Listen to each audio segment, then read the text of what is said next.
without further ado, I'd like to open our meeting. I want to welcome all of you, our members, our guests, our veterans. If you're a veteran, please stand or raise your hand. We thank you. We are free because you are brave. Thank you so much. As always, I'm going to start out. Our Americanism chair and our chaplain, her daughter got COVID, so she can't be here. So I'm going to be representing Barbara Witcher and open with reading our Americanism portion of our meeting.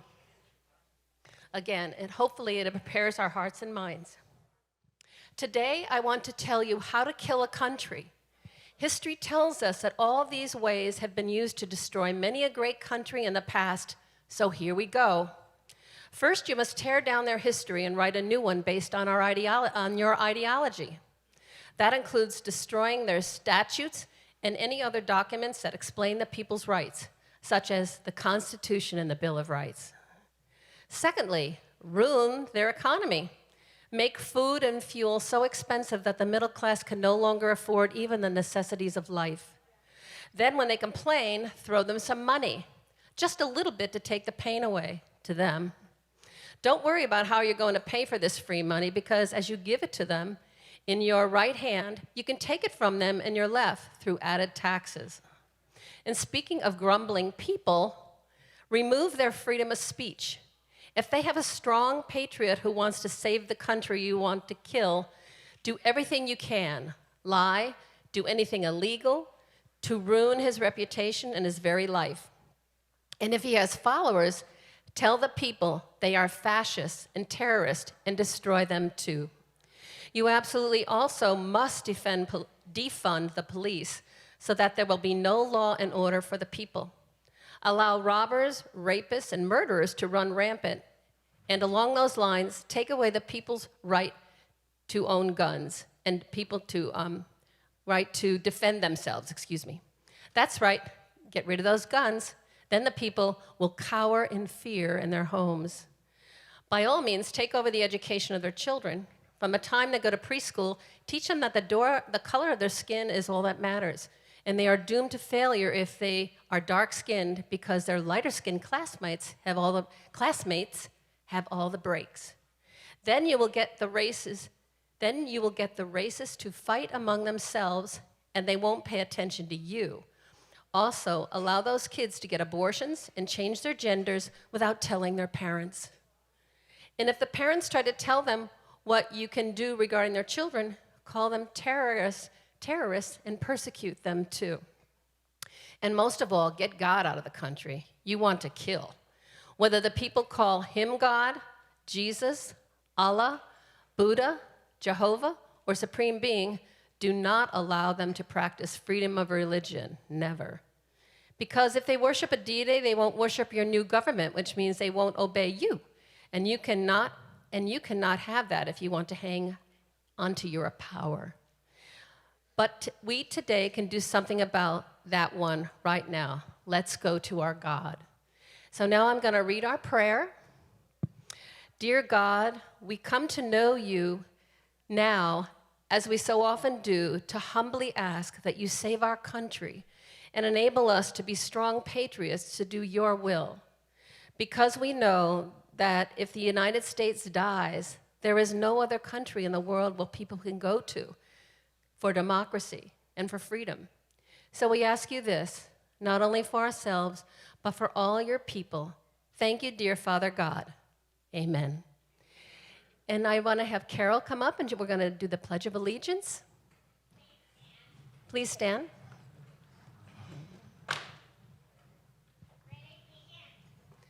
I pledge allegiance to the flag of the United States of America and to the republic for which it stands, one nation, under God, indivisible, with liberty and justice for all.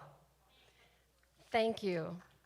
And now, ladies and gentlemen, I'm just so thrilled to present to you young Congresswoman, young Kim of the 39th District. I want to just briefly read her bio, then I'm going to invite her up here. Young Kim is one of the first Korean American women to serve in Congress. Kim worked for State Senator Ed Royce for 21 years and as his community liaison and director of Asian Affairs. As an immigrant herself from South Korea, young Kim has lived the American dream and has dedicated her career to serving her community. She was a member of the California State Assembly representing District 65 from 2014 to 2016, and she assumed the office of the U.S. Representative from California's 39th District in January 2021. So ladies and gentlemen, I'm proud to present and introduce young Kim. Please give her a warm welcome. And we're gonna also, she's gonna present, and then afterwards we're gonna have an interview with her. So, oh, John wants a picture. Young Kim. I've known young Kim since 2013, long time. That is so true. Pat, thank you so much for inviting me here. I'm gonna give you this, yes. It's amazing, I was watching you reading from your small device, and I'm pretty sure those are very small size fonts, and the ability for you to read, I'm very jealous. I can't. I mean, my font size, if I'm going to read from my phone, has to be 16 or 18, and so I was very jealous when I was watching you. But I just want to thank you so much for inviting me to speak to the Republican clubs of Laguna Woods, and I see my dear friend here, Karen, sitting in. Thank you so much. And many of you, I really looked forward to coming and speaking to you so I can update you on the work that I do on your behalf. But at first, since we do have a Q&A session after my brief presentation, allow me to introduce myself with a little background, as this is the first time for many of you to get to know me, to hear from me.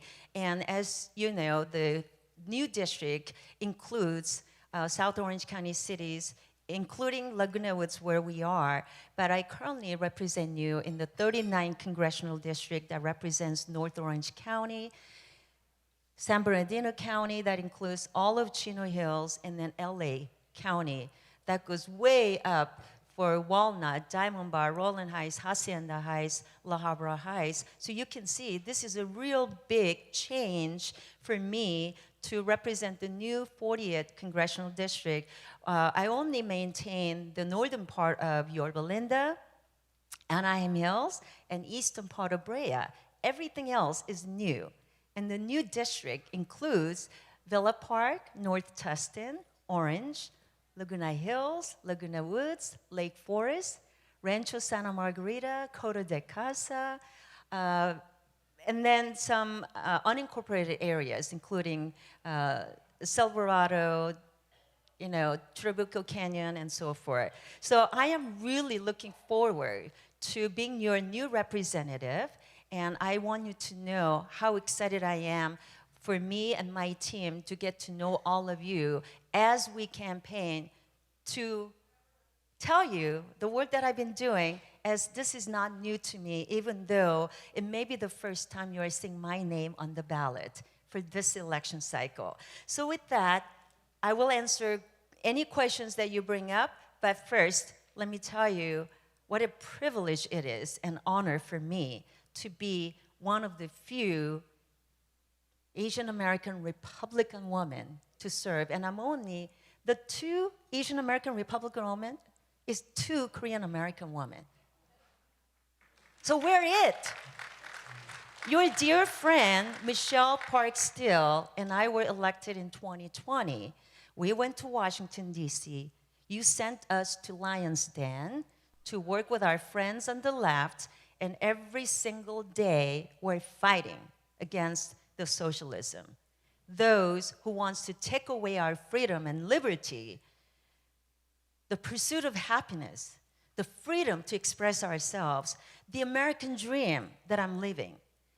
The policies that we see coming out of Washington, D.C. and Sacramento, where I served, are trying to take away those freedoms and the American dream that my parents, about 50 years ago, when they decided to immigrate my family to the United States so they can provide for their children. I grew up as the youngest of 7 kids. There are only 5 of us left now because my 2 older brothers passed away.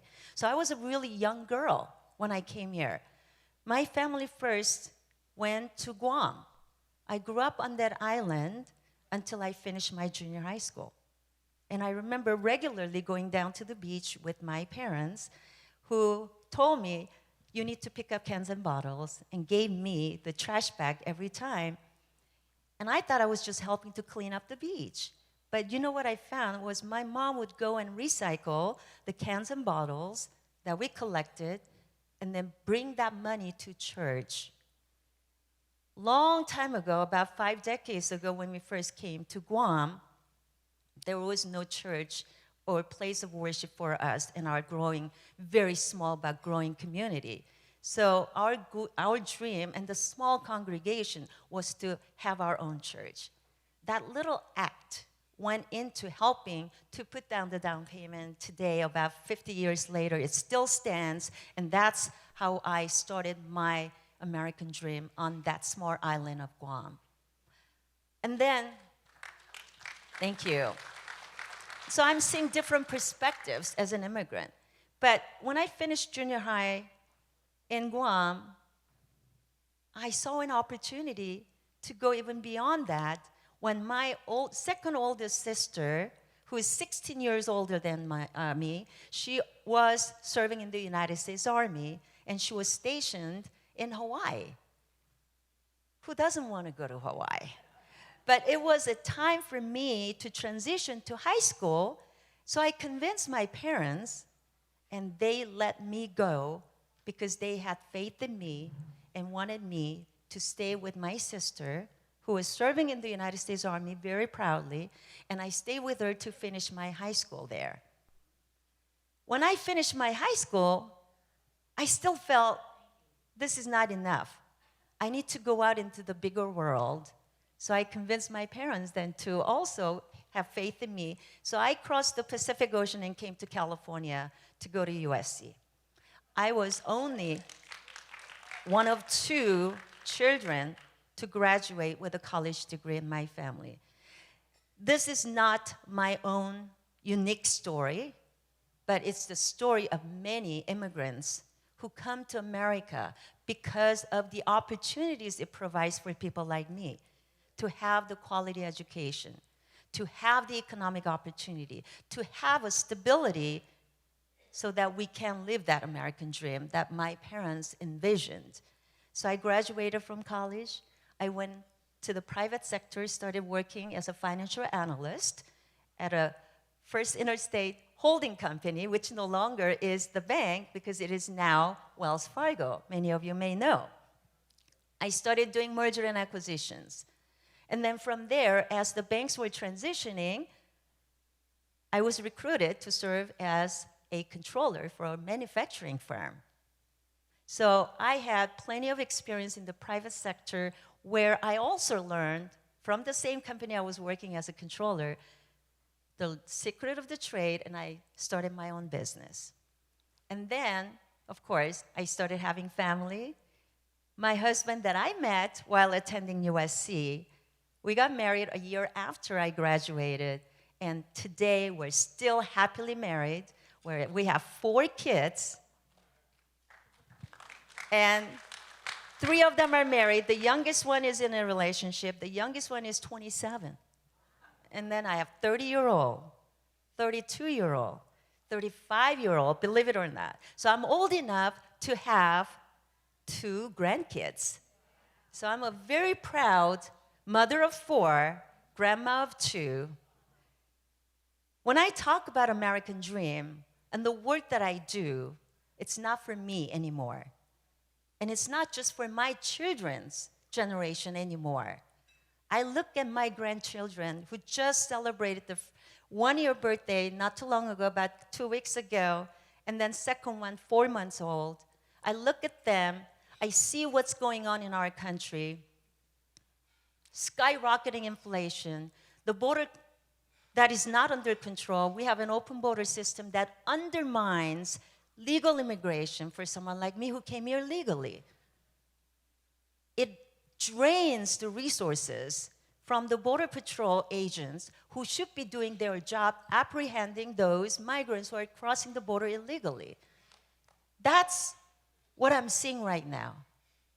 And the policies coming out of Sacramento and Washington, D.C., hurting our businesses and economy, it is going, we're taking our country backwards. Today, we are at $32 trillion national debt. Especially, it was skyrocketed in the last just couple years. So that's what I'm worried about. And I am worried about my grandkids and the next generation who are going to be inheriting this national debt. So my challenge right now is working my butt off to ensure that we can get this inflation under control, get our economy back on track, help small businesses to thrive, and make policies that is more business friendly, pro-growth policies. I'm able to work on these as a member of the Small Business Committee. I serve as a ranking member on the subcommittee on innovation, entrepreneurship, and workforce development. So I talk about everything that is happening right now, especially the labor shortage, supply chain crisis, increasing our workforce in the STEM field where we're lacking in terms of countering the growing influence that CCP, PRC, that we see today. I serve on the Space Science and Technology Committee. So innovation in technology, biotechnology, chips manufacturing, growing our STEM workforce is a #1 priority on my mind as I serve as a member of the Space Science and Technology, and I serve as a member on the subcommittee on Asia, the Space Subcommittee, which is why I was able to just go to Florida not too long ago, just earlier this week, to witness the Artemis One launch, which unfortunately was scrubbed because of the safety issues that were raised. Again, safety first. But I have full faith that it's going to launch, and we will be able to launch Artemis 2, Artemis 3, and be competitive against our adversaries, especially Russia and China, who claims that they are #1 in the world in the space area. But we're going to win in that game also. But I also serve on the Foreign Affairs Committee. On that committee, my #1 priority is to ensure that U.S. stays competitive against our adversaries, again, especially against China. Did you know in the education area we should all be concerned about because China graduates more STEM college students than the United States, Australia, and Japan combined. And if we let this go the way it is, by 2035 or even sooner, China will graduate more PhDs in STEM category than United States alone, which is why both on the Foreign Affairs Committee, Space Science and Technology Committee, my priority and focus is to build that pipeline so that not just men who used to be in STEM field, women, especially now. I just visited Boeing just the other day. Boeing is not just about building airplanes. Boeing is now building submarines. And the director who gave me the tour and gave me the full briefing on the work that Boeing does in that space was woman. So this is an area where it's not just men, boys, women are also taking charge and leading the way. Again, I am championing on the STEM area. My legislation, Informer STEM Learning Act, has already passed out of the House to ensure that we encourage young students from very early on, K through 8, take their interest in this field that is critically important for the United States to stay very competitive. So that's something that I'm working on, but like I said, I'm very grateful and humbled to be able to give back to this country that have given me and my family and many immigrants like me an opportunity to succeed. So I'm using my voice, my perspectives as I represent you in Washington, D.C., about the American dream. I believe in the promised America because I'm living it. But because of the policies coming out from one-party rule, not just in Sacramento, but in Washington, D.C. as well. Granted, in Washington, D.C. is a small margin which we're going to take back the House with November elections. But we've already seen the short time that I served here, the American dream is becoming out of reach because of their out-of-touch policies. That's what I'm fighting for every single day, fighting to reduce and lower inflation, lower taxes, address the increasing crime, smash and grab, organized retail theft, the open border that I just mentioned. These are all eroding our freedom and putting Americans at risk. That's what I'm fighting. So we need a fighter who can break through the partisan gridlock. You hear so much about partisanship in Washington, D.C., but I can tell you, if you work smartly, if you work efficiently, if you work effectively, you can get this done. You can get things done for not only your constituents in the district that you represent, but eventually to make our state and our country a better place than what we're living right now. So that's what I'm working on, because there is so much at stake.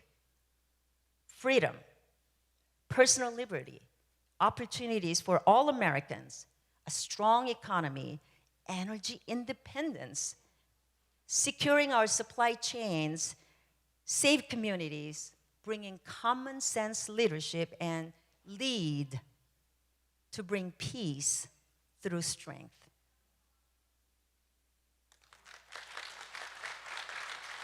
I don't know how much time I spent in my brief remarks, but again, hopefully I can address some of your concerns during the Q&A, but like I said, education is really important for us because again, since I served in the Sacramento State Assembly, I can tell you the education system, especially the mathematics where they're kind of, what they want to do is, because there are more students that is not meeting the challenge to get ahead in the advanced mathematics classes, they want the students to hold back until the other students catch up with them. That is not the way we should be teaching our students, because you know what? The access to quality, if we work hard and make sure that the educational curriculum is to the higher standard that we all came to know it to be. When I first came here, when I went to my junior high school in Guam, when I went to high school in Hawaii, we boasted about the quality education, which is why we're here, which is why our friends from abroad bring their kids over here, but it's no longer recognizable. Again, I'm fighting for border security, and I'll address that if the question comes up on how I'm doing it. Public safety, fighting crimes, smash and grab crimes, that's on the rise. I will tell you how I'm fighting it, but again, during the time that I was in Sacramento, I was that one vote standing against every single tax increase measures. This is why Democrats in Sacramento did not like me. They spent millions of dollars to get me out when I was running for my re-election in 2016. I didn't give up. When I had the opportunity to run for Congress in 2018, when my former boss, my mentor, whom we know very well and love dearly, former Congressman Ed Royce, who was the chairman of the Foreign Affairs Committee, when he decided to retire, I said, I'm going to run to continue the representation that the 39 congressional district and constituents in Orange County, LA County, San Bernardino County, and the state of California came to know. So I ran. But unfortunately, many of you may remember, I did not make it. But it was a very close race. I thought I won. I went to DC. I participated in freshman orientation, came back, they were still counting. At the end of the day, I lost. But I did not give up. I ran in 2020 again, more resolved, more determined, because again, I'm not gonna give up on the American dream. I'm not gonna give up fighting for you. That's why I won. Fight on, as Trojans, fight on. That's the Trojan spirit, fight on. But guess what? Let me end this on a quick campaign update. In 2020, when I won, Republicans almost took back the House, but we were short by 31,751 votes. That was across the country. That's not a lot. Something that one congressional district, if you work hard, would have overcome that. But we were short. This is the year when we're gonna win not just one, not just two, not just three, but win big, so that we can take back the House and start leading with a common sense, with a strong leadership, and we're gonna start leading on day one after we win in November, start governing in January 2023. Can I have your attention, please? Okay. We're so grateful we had young Kim here. Ladies and gentlemen, I'm very proud to introduce you to our new Registrar of Voters, Bob Page. And to interview him and to help us get to know him, we have a professional interviewer, Robert Micone. Thank you for the introduction, Pat, and thank you for the opportunity to talk to this esteemed crowd. My name is Robert Micone, but this is not about me. This is about our new Registrar of Voters, Mr. Bob Page.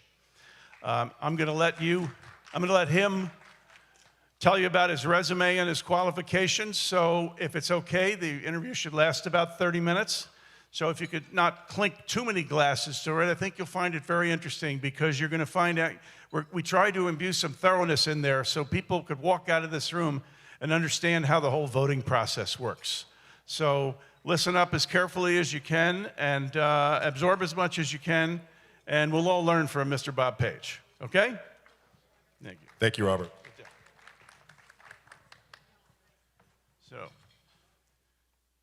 So how did you become Registrar of Voters? Did you go to college to get a degree in voter registration? I did not. I actually have an undergraduate degree in comparative religion. That's right on topic. It is. I would think comparative religion would be right up there with political controversy. It probably is, yeah. So It is an elected office, is that correct? It's an appointed office, actually. It's an appointed office. That's what we need to know. Okay. Yeah. So I'm assuming that many in the room are familiar with my predecessor, Neil Kelly, who was the registrar for 18 years. He's been here, yeah. And he announced his retirement, I want to say about a year ago or so, in the fall last year. The County of Orange they hired a firm to come out and try to help them search for a replacement for Neil. I had been the Registrar of Voters in San Bernardino County since 2018. And when I saw that Neil was retiring, saw the advertisement, I thought that it sounded like an exciting opportunity to be able to come to Orange County, where I actually grew up. And so I applied, I interviewed, and the CEO of the county hired me. So it is an appointed position, but in your next, are you going to be termed out at some point, or is this a job for life, or? As long as I keep doing a good job, I think the CEO will keep me on. Okay, good. So let's move on to the next subject. It's is your office what are the activities of your office? The activities of your office are to take care of the voter registration process. We don't know much about that. To ensure voter integrity, et cetera. Are you limited by law? Can you use innovative planning? Can you use technology on your own say-so? How does all that work? Yeah, so elections are very heavily regulated at both federal and state law. But I do have some discretion. I mean, you'll be required to do something, say like we're required to have a voter education program in the county associated with each election. But it doesn't say, the law doesn't say how I do that. It just says, we want you as part of your voter education program to target certain people, first-time voters, hard to reach communities, people who don't speak English as a first language. They want to make sure that I cover those people in the voter education program that we do. But they don't say how I do that. So, we implement based on the resources we have available at the county. We do some of the traditional stuff like buying ads in newspapers or radio or on billboards. We do social media posts and our website. We send out postcards. We do a lot of different things, but then we also have hired a PR firm to help us with some more innovative type of digital advertising things to reach our voters. So that's a situation where the law says, okay, you shall have a voter education program, but it doesn't say how to do it.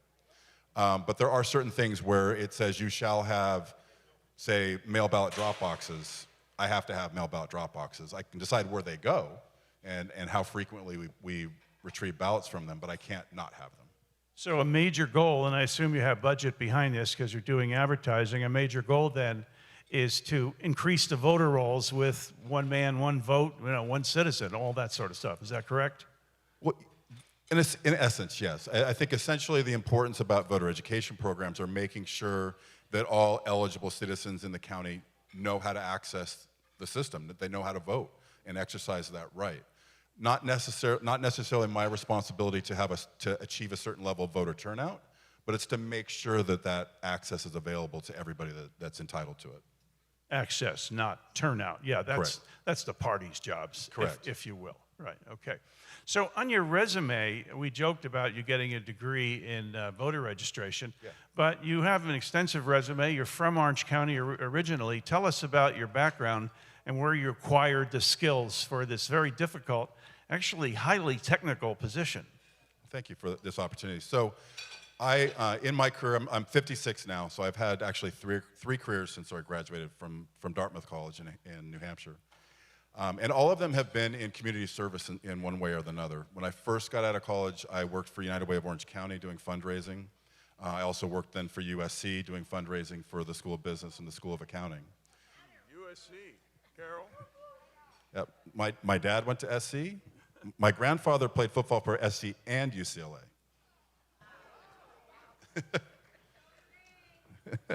Yeah, I don't know about Notre Dame. Well, a lot of my friends in high school, I went to Mater Dei High School, so a lot of my friends went to Notre Dame. But after I did fundraising for a while, I kind of got to the point where I didn't like asking people for money, so I kind of had to find something new to do. And so I decided I was going to go into journalism. And so I was a newspaper reporter for about 8 years. Locally, I worked for the Daily Pilot for a little bit. I was the first reporter that the LA Times had when they had a weekly insert for Laguna Niguel. And then I went out to Ontario in San Bernardino County and became a reporter at the Daily Bulletin there at a daily newspaper. So I did that at the Daily Bulletin for about 5 years.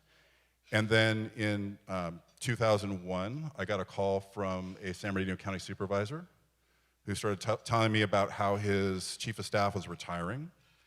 And I was sitting at home and taking this call, and he said, "Would you be interested?" I said, "In doing an article about your chief of staff retiring?" And he said, "No, would you be interested in the job?" I said, "Oh, let me get back to you." I spent about a day, looked at the salary differential, and went, "Yeah, I think I want to go for that." So I worked for San Bernardino County for about 20 years in various jobs. I was chief of staff to 2 county supervisors, one Republican, one Democrat. I was the marketing director for the county hospital for a couple years. While I was at the hospital, I also part-time was serving the Board of Supervisors as their legislative affairs officer for about 6 months. Helped the county with a couple emergencies. I worked at the Joint Information Center for the Old and the Grand Prix fires. They sent me over to the Office of Emergency Services at the county and the Department of Public Works after those fires to help develop the messaging for flood dangers in the areas below the burn areas in the foothills. So I did that for a couple months. And then in 2010, 2011, the Board of Supervisors hired a new CEO, and he convinced me to come work for him rather than working for one of the supervisors. And so I worked for the CEO's office for a number of years, from 2011 until 18, doing special projects, helped facilitate a countywide vision project with other governments and the public to come up with a vision for what San Bernardino County wanted to be. And then one day, my boss called me into the office and said, "Hey, I'm thinking about firing the Registrar of Voters. Would you like that job?" And So I said, yeah, sure. I would love to run a department. And so I got that opportunity to be the Registrar of Voters in San Bernardino County starting in July 18. That's San Bernardino County? Yeah, San Bernardino County in July of 2018, and served there for a few years before this opportunity to Orange County came up. Well, that's great. He's now the Registrar of Orange County. I think Orange County pays better because it's a bigger county, but they don't have a pension plan anything like San Bernardino does. That's a one-of-a-kind thing. Well, it's reciprocal, so all my years in San Bernardino County still work. You still have that. Good. Okay, let's get to to what's going on in the ballot world, in the election world now. The first subject that this group wants to know about is about signatures on envelopes. When you process a ballot, every mail-in ballot has an envelope and a ballot. A ballot Right. goes through the machine. People come in and vote themselves. But the issue of signature verification constantly comes up. Do you do it? Can it be done?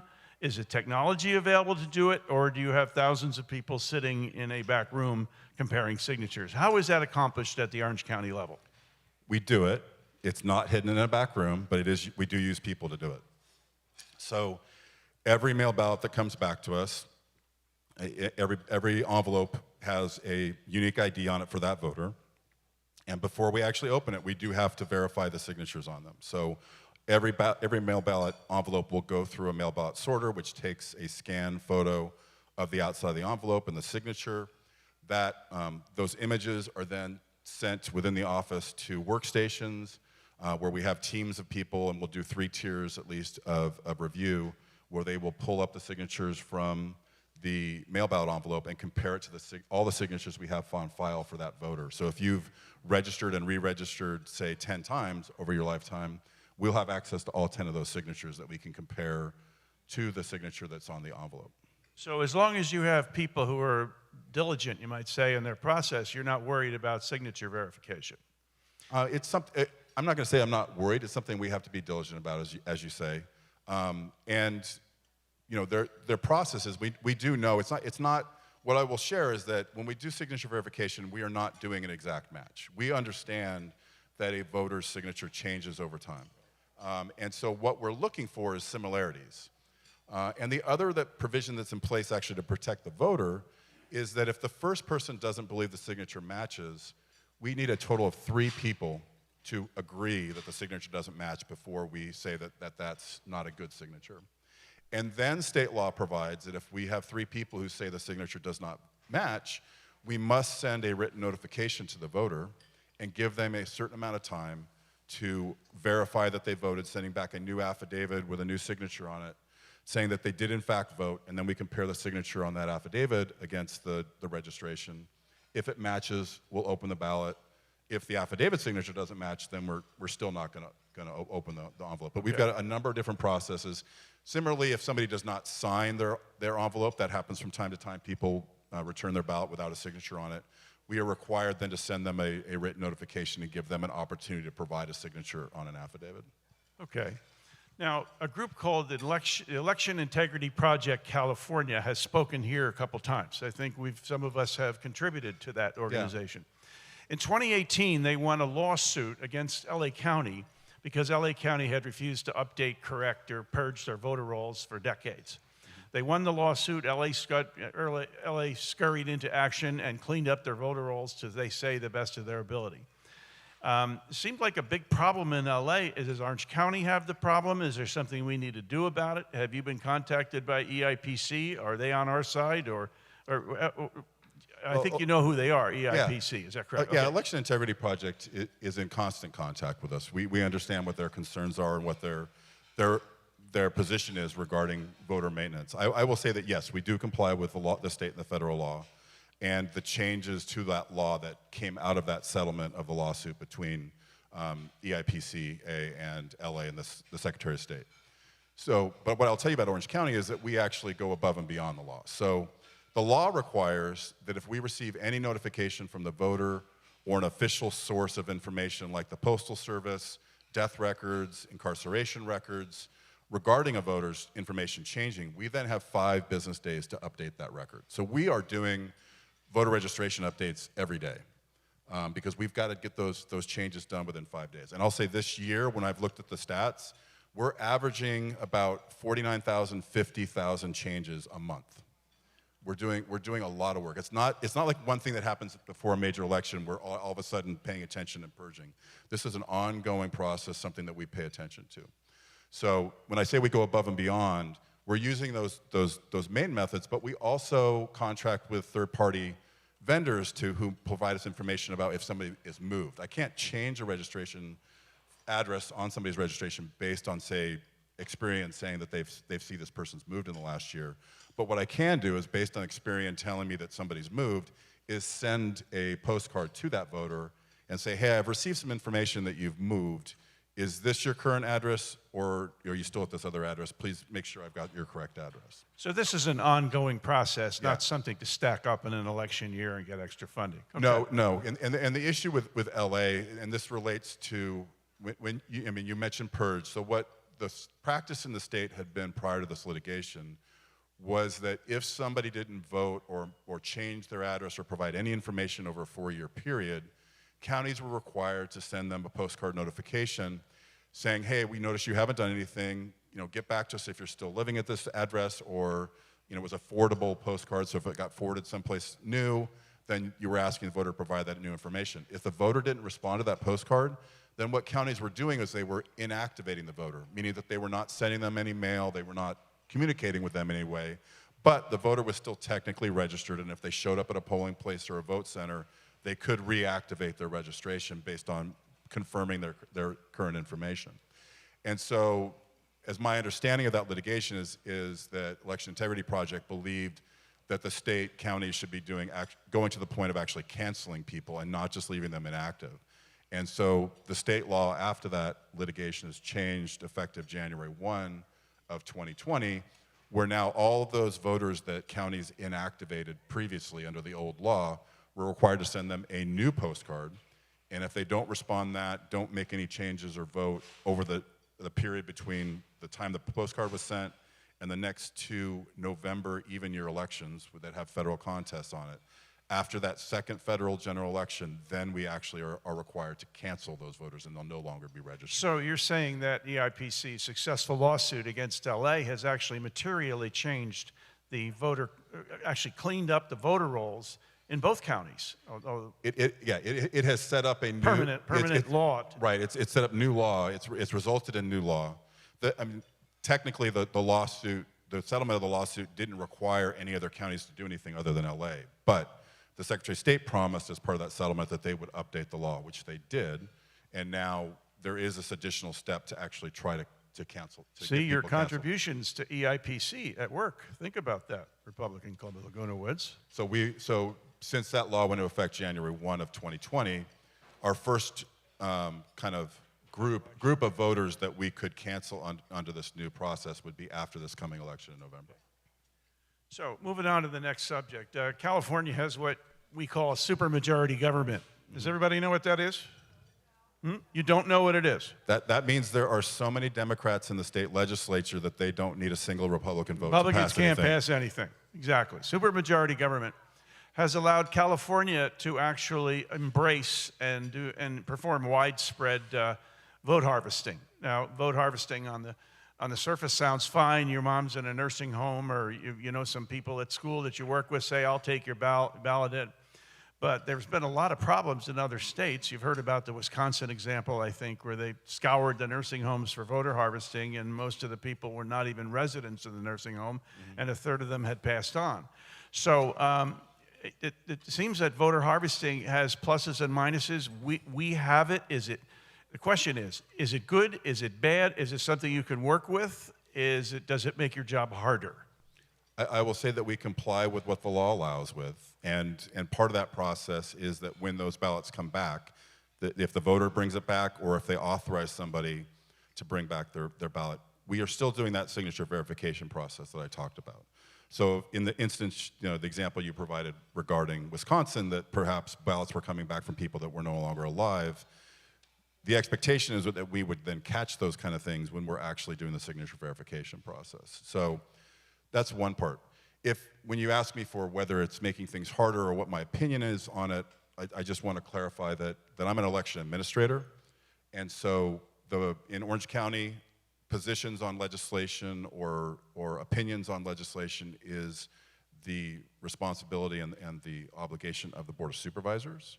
They establish county legislative priorities and policies or positions. As the administrator of elections, as the registrar of voters, I then have to be careful not to provide my opinion on legislation or law. I mean, I'll advise them about this is what, how I think things work, but I'm not going to take an official position. Yeah, I think the question is more about, does it make your job impossible to do or difficult, more difficult? We understand as an employee of the government that you're not going to have a fixed opinion on it or on the validity of it's a legislative issue. A lot of people don't really know that. They think it's the choice of the voters or of the registrar. And in fact, it was in Pennsylvania, from what I hear, that they did that. So. So what I would say in terms of whether it's harder is that processing mail ballots in general, and it's something that's been adopted more and more each year. If you look at the trends, more and more voters are returning mail ballots than they are actually voting in person. In this last primary election, we had low turnout of like 35%, but of those people who actually cast ballots, almost 87% of the people cast a mail ballot. 87%. 87% of all the ballots that were cast were mail ballots. And so what that does, it does result in more work for us administering elections, because with a mail ballot, we are having to do that signature verification process and have those checks and balances. And depending on how they return it, if we're required, as I mentioned before, to have mail ballot drop boxes, so we have to have two-person teams that are going out regularly to pick those ballots up, and all of the chain of custody that's involved in that, or people can mail it back through the Postal Service. The envelopes have prepaid postage on them, or if they want, voters can drop it off at a vote center or at our office. So, having that many ballots be processed by mail, and the other thing that the impact it has to election administration is if people vote by mail but don't vote early, if they return their mail ballot like the evening, the day before the election, or on election day itself by putting it at a drop box, getting it postmarked by election day, or dropping it off on vote center on election day, that means that we've got that large number of ballots, and of all the mail ballots that were returned in this last election, there was a good chunk of at least about 40% of those mail ballots were returned on election day or delivered to us by the Postal Service within the 7-day requirement. And so that does give us a lot of work to be doing, which is another reason why results that are issued on election night are not final, because you still have a significant number of ballots that you have to process. And Orange County is what, the 4th largest election district in the country or something like that? 5th. 5th large, Orange County, California, 5th largest in the whole United States. That's almost 2 million voters, is that correct? Something like that? Yeah, we have more than 1.8 million voters. 1.8 million voters, so, and this is 1.7 of them right here. You can clearly see that. Okay. All right, let's talk about the printing press for a moment. Sure. The printing press is the process by which thousands, if not millions, of ballots can be produced on a printing press at very low cost, and they all say the same thing. They say, I vote for this candidate, and they don't have envelopes, and yet they showed up all over the country in 2020, anecdotally and on video. Is that a problem in Orange County? Has it ever been a problem? And when we asked you that question, you said that, well, you have to match the ballot with the envelope. So if you take those ballots that don't match envelopes, what happens to those ballots? Well, and when I was seeking clarification on the question, the reason I was asking is that I have seen from time to time that when we collect mail ballots from the drop boxes, that voters will put just ballots without envelopes in those drop boxes. And ultimately what happens at that point is, because I have no envelope to identify who the voter is, those ballots don't get counted. Did you hear that? Can you repeat that? People drop unencumbered ballots into drop boxes, is that correct? Yeah, we will find them from time to time. I'm not saying it's a significant, large problem, but we do find official ballots without envelopes dropped into the drop boxes. And because there's no way of verifying who the voter is, because voting is secret, there cannot be anything that's on the ballot that identifies the voter. All the identification for the voter is on the return envelope. So without that envelope, I can't figure out who voted it and give them credit, so we don't count that ballot. Okay, I hope that allays some of your fears. Anecdotally, there was tens of thousands of ballots in the 2018 election of Mimi Walters, where she was defeated right here in Orange County. That has never been identified. We discussed that at one point with Neil Kelly. It's ancient history, of course, but things will hopefully be better now. What I would say since that election is that when Neil and the county invested in new voting election equipment, is that the county actually, if you show up at a vote center, there isn't a stack of unvoted ballots waiting there. There are ballot on demand printers, so you'll check in on the electronic roster on the poll pad. It'll tell the person checking you in what ballot type to give you, and then they'll send you to the next table to print out that specific ballot. I mean, I know in essence it seems like the ballots would all be the same, but we have 2,200 precincts in our county, so we have 2,200 different ballots. Because the law requires we put voters in precincts so that it makes it easier to kind of understand communities and how they're voting. But as a result, in order to know, okay, what votes came from each precinct, there has to be a ballot type for each precinct. Okay. So the next subject is, I think most of us use information technology like cell phones every day, and information technology has made a lot of progress in, the unitary code of voting machines and all that. When I leave the country, which I do often to go to play in bridge tournaments and play places like Bermuda, I can put my ATM I put my card in the ATM and it knows who I am and it gives me the last $100 in my account because I spent it all on the hotel and the airfare with my lovely wife. So how come an ATM in Bermuda will know who I am and not make a mistake, and yet rumors have it that voting machines and voter rolls and identification of persons and single point identification and duplicate ballots, why is that inescapable in this automated age? Well, is that too long a question? No, I think I've got the key point you're trying to make. So, what I would say kind of initially is that while the ATM works, there's still risk involved with that, right? There's possible that somebody could put a skimmer on that ATM that you didn't notice to get. That it's not actually me. Somebody, yeah. It's some Brit with a better accent than me who actually lives in Bermuda. Yeah, I know. Right. So systems inherently have vulnerabilities and risk, and so what's incumbent upon us as election administrators is to make sure that we take all the extra steps to protect that system. And so there's a number of things that we do in Orange County and that are required in California to ensure that our systems are not being hacked, that they're not being modified in any way. And so I'll kind of quickly try to just kind of list real quick what those are. So the first thing is that all voting is on paper ballots. I mentioned if you go to a vote center, we're going to print a ballot for you, you're going to mark that.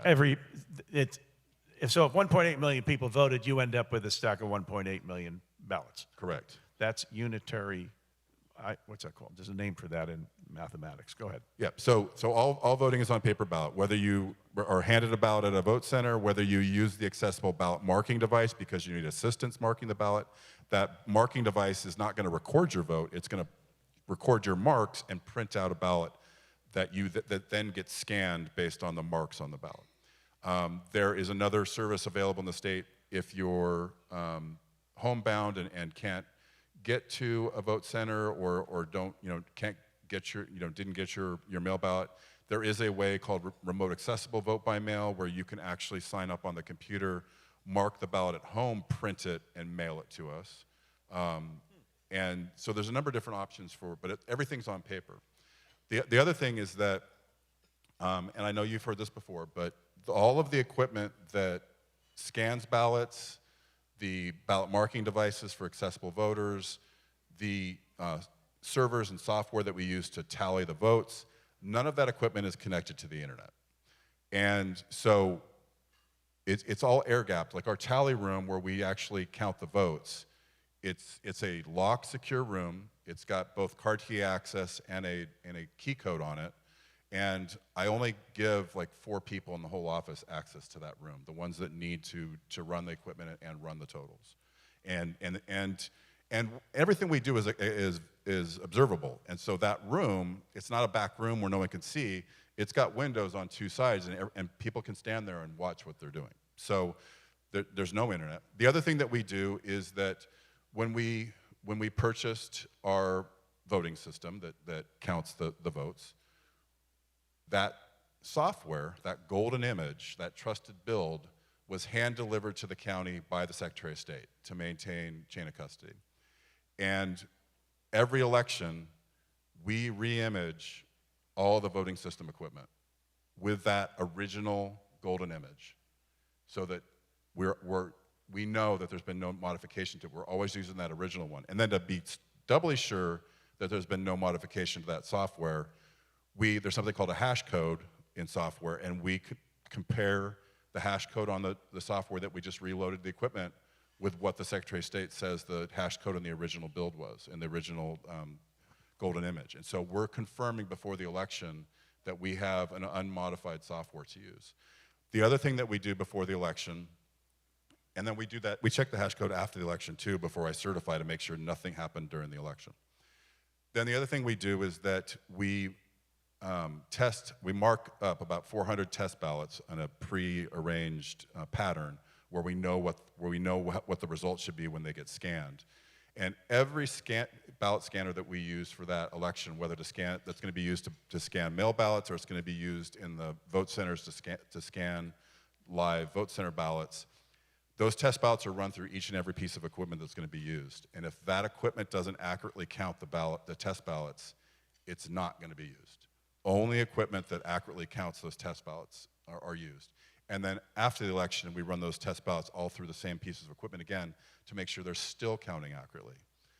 Then, after Election Day during the canvass, we do two kinds of audits where we manually count a random number of ballots to make sure that the hand count matches the machine count. One's called a 1% manual tally, where we randomly select at least 1% of the precincts in the county and hand count every single ballot in it. Another one's called a risk limiting audit, where we use a Secretary of State provided approved software to, we tell it, okay, these 18 contests that are within the county and don't cross county boundaries, we want to include these in the risk limiting audit. The software then determines, based on the number of votes cast in that election, the margin of victory in that election, it determines how many randomly selected ballots we have to hand count in order to achieve a mathematical 95% confidence level that the machine count is accurate. And so we do all those things every election. I didn't realize that the paper ballots were 1-for-1 with the machine count, which leads to the subject of the cast vote record, or CVR files, which we discussed earlier. So do you know CVR, as far as I understand it, is an after-the-fact computer file that says, here are all the votes that were cast, and they're kept in a mayonnaise jar in Funko Wagnall's front porch since noon today, get the Johnny Carson reference. And they're immutable to manipulation, so each county can download that for public inspection after the fact. And this crowd may not know it, but there are ways to analyze data after the fact to find out if there was nefarious intent or bad actors involved. Right. So are we up to date with the cast vote record mandates in Orange County? Yes. We are. We've done it. We've done it. Okay. Yeah, we've had requests for cast vote records, and we've been supplying those in recent months. Very good. Getting close here. Neighborhood drop boxes. Yeah. Does everybody know what those are? Neighborhood drop boxes. Been a lot of controversy nationwide about drop boxes. We have drop boxes in California. Yep. And the concern from this crowd has been that the drop boxes, the infrastructure, the cameras, the visitations to the boxes have not been well managed nor checked, and that the effort has been subsidized by non-governmental organizations, NGOs, or private citizens. You know the name Mark Zuckerberg. Yeah. Does Orange County take that kind of money? We're a wealthy county. Do we need that kind of money? What are we doing in that arena? Orange County did take a grant prior to the 2020 election. I will tell you, and I took the money in San Bernardino County as well, there were no strings attached. It was, here's money to conduct the election. And so in San Bernardino, and I believe the same is true with Neil, we didn't make any changes to how we administered the election just because we got that grant. It just helped the county be able to pay for that election. And so, they gave the money up front and then just asked afterwards, how did you spend it? And so, yes, there are some counties that used it to install the drop boxes that the state required for counties in that election. And that's part of the way that I used the money in San Bernardino was to pay for those drop boxes. But those drop boxes are required by state law, and so it wasn't something like Mark Zuckerberg, because he gave me money, convinced me I should put drop boxes in. It's something that the state legislature said I had to do. Well, the anecdote says, you probably know, where Zuckerberg employees and aficionados were placed in government offices with the authority to manage that, and you're saying that can't happen in Orange County. No. Good, well-managed county. As we get down toward the end, I think the last question had to do with gerrymandering, which is kind of a slang term, which means redistricting. I assume young Kim talked about redistricting. Redistricting, it causes a lot of changes of how the votes are counted, where they go, which drop box is eligible, which precinct is available, which congressman is elected by it. Does all that shucking and jiving, as they call it technically, does that change the way that you count? Is it the same count? Is the count more complicated? Is it harder to audit? Does redistricting cause problems? Redistricting has impacts on administering elections. Doesn't necessarily change how we count, but it does change, what precinct people are in. It does change what congressional district they're in, because the California Constitution says that following a census, that there is now into the Constitution a requirement that a Citizens Redistricting Commission meet and propose and adopt new boundaries for those congressional districts, for state assembly, state senate, and it's a wide range of people that the Constitution talks about who needs to be on that. But the other thing that the Constitution says is once they've redrawn those lines, all the districts get renumbered from 1 to whatever the last number is, from north to south in the state. And so every voter in Orange County, as a result of redistricting, has at least one level of elective office that has a new number that isn't something you voted on 2 years ago. And so every voter is going to see a different thing. What that does for us in the Registrar of Voters office is that we do potentially get voters who say, I've always voted for this person, how come this person is not on my ballot? And unfortunately, the decision was made above me, right? So I can't change that. It is what it is. What my job is to make sure that the ballot you get is accurate, that it has the contest you're eligible to vote in. And so the work that we have to do is using the latest, greatest GIS technology and tools, is when we got those new maps, is we had to split our precincts. And I say split as opposed to create new precincts, because in the next 2 years, if there's a recall election or a vacancy that results in a special election to fill that vacancy, I have to conduct that election for that office under the old boundaries that were in place before redistricting. So I've got to have both the old district boundaries in my system and the new district boundaries in my system. And so Is that a legal requirement? Yes, yes. Wow. So if, say, DA is not a good example, but say there was a city councilman in District 5 of that city who was subject to a recall or decided to resign. If there was an election to fill that seat, then I've got to know, okay, what was District 5 before 2020? So I know redistricting always gives us a lot of confusion. I don't think I know when the districts are actually going to be redone. Young Kim is running for a January 1st seat, is that correct? In the new district.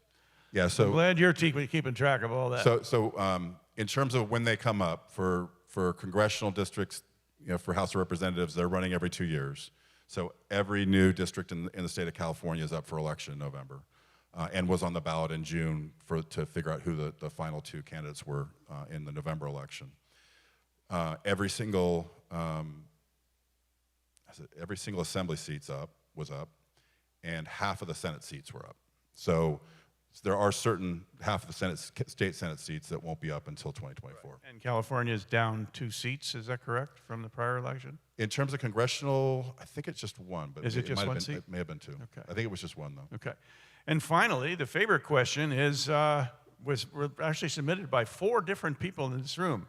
I went in to vote. As a team, or they, No, they all individually. they all individually I had went the same. in to vote, and they all I knew said, the same. They all knew the same person this happened to. No, I said maybe not. With my name was Mary Jones. Do I look like Mary Jones? And they said that I had already voted. What do I do now? If you actually did not vote and you want to exercise your right, we will let you vote. What we will do is if our electronic voter roll shows that we have received the mail ballot we sent you back and voted already, is we'll let you vote provisionally. By allowing you to vote provisionally, then that gives us the opportunity after Election Day to do some research and figure out what happened. You know, where was the issue?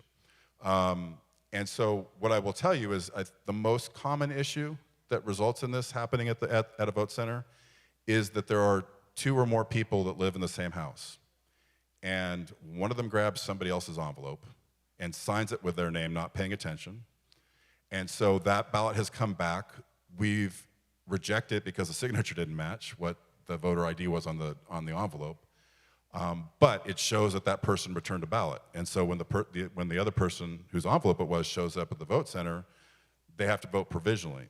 But what the law allows is that once we actually have both of those things and compare, we go, oh, that what happened. You know, Mr. Jones' wife, Mrs. Jones, she signed Mr. Jones' envelope. So, okay, we're going to accept this as Mrs. Jones' envelope now because that the law allows us, and we're going to accept Mr. Jones' provisional ballot. So they will let you vote. There's no 1-800 I've been robbed of my vote or anything like that? No. You just vote provisionally. You can always vote provisionally. But the thing to remember is for those people who are trying to manipulate the system and actually trying to vote twice, when we do that research, if we find that the first ballot that we had accepted because the signature matched and the provisional matches, we're referring that voter to the district attorney's office. And the district attorney will make a decision about whether to investigate and prosecute that person for trying to vote twice illegally. Fraud or something Right. like that. Okay. Ladies and gentlemen, I think we owe Mr. Bob Page a big thank you for coming out here. It's a very difficult job, a very complex job, and you prosecuted yourself wonderfully. Thank you, Bob.